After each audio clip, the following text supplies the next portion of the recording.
खबरों में बने रहने के लिए बेल आइकन को दबाइए और UFT न्यूज़ 24 को सब्सक्राइब कीजिए। मुफ्त राशन से नहीं रोजगार देने से लोग आत्मनिर्भर होंगे। लोगों को बगैर आत्मनिर्भर बनाए विकसित भारत नहीं बनेगा।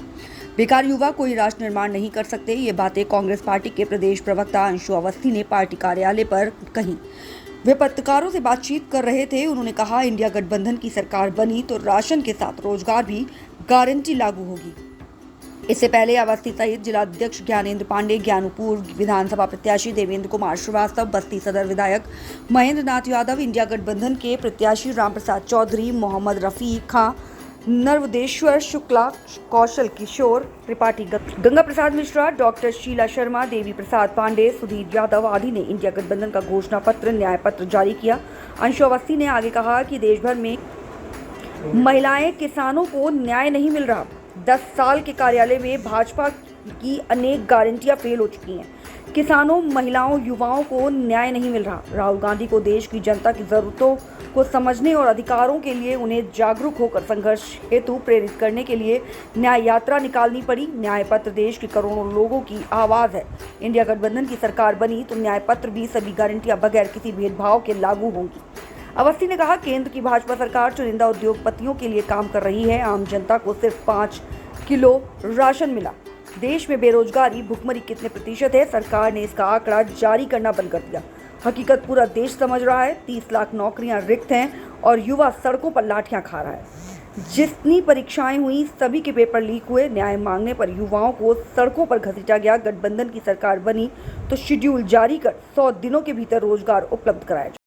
इस देश के युवाओं, किसानों, आम आदमी, महिलाओं, गरीब, पिछड़े, दलित, कमज़ोर सभी के लिए जो न्याय पत्र बनाया है, तो वो उस न्याय पत्र को लेकर ये प्रेस वार्ता थी, जिसमें हमारे इंडिया गठबंधन के संयुक्त प्रत्याशी, पूर्व मंत्री आदरणीय श्री रामप्रसाद चौधरी जी, हमारे समाजवादी पार्टी के जिलाध्यक्ष विधायक श्री महेंद्र यादव जी, कांग्रेस पार्टी के जिलाध्यक्ष श्री ज्ञानेंद्र पांडे ज्ञानू जी, हमारे प्रदेश सचिव कौशल जी और गंगा जी, हमारे सभी नेता यहाँ पर उपस्थित हैं।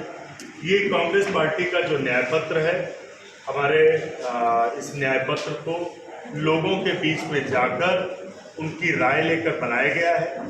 ये लोगों के द्वारा बनाया हुआ न्याय पत्र है, जो लोग जनता को समर्पित है, देश के लोगों को समर्पित। और ये न्याय पत्र लागू होने से, इस न्याय पत्र में जो 5 न्याय हैं, उसमें जो 25 गारंटी हैं, उनके लागू होने से निश्चित तौर से देश के जो कमज़ोर तबका है, जो किसान हैं, जो युवा हैं, जो महिलाएं हैं, उन सभी के जीवन में खुशहाली आएगी। प्रत्येक घर में ये खुशहाली पहुंचेगी और जब प्रत्येक घर में खुशहाली पहुंचेगी तभी देश विकसित हो सकता है, तभी देश समृद्ध हो सकता है। तो इसीलिए इस न्याय पत्र का यहाँ पर आज इसको लेकर प्रेस वार्ता है। डिप्टी सीएम केशव प्रसाद मौर्य आए हुए थे, उन्होंने कहा है कांग्रेस मुक्त भारत की बात नहीं। क्या कहना चाहेंगे? देखिए, जिनकी जनता ने खुद उनको उनके क्षेत्र से मुक्त कर दिया है, अब अगर वो कांग्रेस मुक्त की बात अभी भी उनका अहंकार नहीं जा रहा है, तो आप भरोसा करिए 2024 में उनको तो जनता ने 2022 में उनके क्षेत्र से मुक्त किया था, 2024 में जनता भाजपा को भी उत्तर प्रदेश से मुक्त कर दी। समाजवादी पार्टी को उन्होंने समाप्तवादी पार्टी कहा, इसको क्या कहना चाहिए? अहंकार है और अहंकार ईश्वर का भोजन है। जितना अहंकार भाजपा को हो गया है, उस अहंकार का इलाज इस देश का किसान, युवा, आम आदमी, पिछड़े, दलित सभी करने जा रहे हैं। गौरव वल्लभ गुंडा पद की आलोचना करते हुए कहा कि 30 वर्ष से एक ही व्यक्ति गुंडा पद तैयार कर रहा है, जिससे क्लास मास्टर का चुनाव तक नहीं लड़ा। देखिए, गौरव वल्लभ जी जब पार्टी छोड़ के जा चुके हैं तो उनसे आलोचना ही सुनी जा सकती है, तारीफ तो करेंगे नहीं। कार्यकर्ताओं से उपेक्षा हो रही थी, सनातन विरोधी कांग्रेस। गौरव वल्लभ जी को कांग्रेस पार्टी ने 2 बार चुनाव लड़ाया। हमारे राष्ट्रीय अध्यक्ष आदरणीय मल्लिकार्जुन खड़गे जी के चुनाव में पूरे देश में वो कैंपेन इंचार्ज थे, साथ में चल रहे थे। तो मुख्य तमाम ऐसी कमेटियां थी और ख़ास तौर से जो आर्थिक विषय की कमेटी थी उसमें भी वो थे। तो अगर उसके बाद भी उनको दिखता है, देखिए, कांग्रेस पार्टी सभी धर्मों का सम्मान करती है। हम कभी किसी धर्म के विरोधी तो हो ही नहीं सकते। जो लोग धर्म की राजनीति कर रहे हैं वो इस तरीके के आरोप लगाते हैं।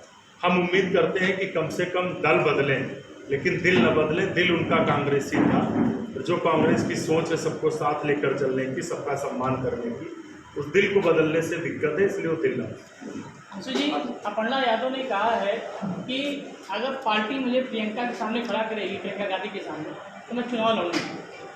देखिए, सभी को चुनाव लड़ने का अधिकार है, अपर्णा जी भी चुनाव लड़े, उनका भी अधिकार है, लेकिन रायबरेली अमेठी की जो जनता है उसने कांग्रेस पार्टी को, इंडिया गठबंधन को जिताने का प्रण कर लिया है, क्योंकि 13 रुपये किलो शक्कर का जो झूठ जिन्होंने बोला था उनको हटाने का मन बना लिया है। अब और कोई दूसरा लड़ेगा, उसको भी जनता हराएगी, कांग्रेस पार्टी वहाँ से जीतेगी। मुख्तार अंसारी के जनाजे में उप मुख्यमंत्री जो है केशव प्रसाद मौर्य, उन्होंने कहा कि सपा द्वारा ये सारा पूरा जनाजा जो था उसमें लोग थे तो प्रायोजित था, सारा जो भीड़ था। देखिए, कभी भी कोई प्रायोजित भीड़ नहीं होती। वो मुख्तार अंसारी जी क्षेत्र के प्रतिनिधि थे, उन्होंने जो वहाँ के गरीब कमज़ोर लोग थे उनके साथ मदद की, हमेशा उनकी ज़रूरत में खड़े रहे हों, तो इसलिए लोग आए थे। और किसी के जनाजे में भीड़ अगर आ रही हो तो ये हिंदुस्तान का स्वभाव है, ये हिंदुस्तान की संस्कृति है। कम से कम किसी के मरने पर उसमें गए लोगों के ऊपर तो टिप्पणी ना करें। ये मुख्तार अंसारी के ऊपर टिप्पणी नहीं है। ये जो वहाँ पहुँचे कमज़ोर, गरीब, किसान, युवा, महिलाएं, जो वो तबका है, केशव मौर्य जी उनका अपमान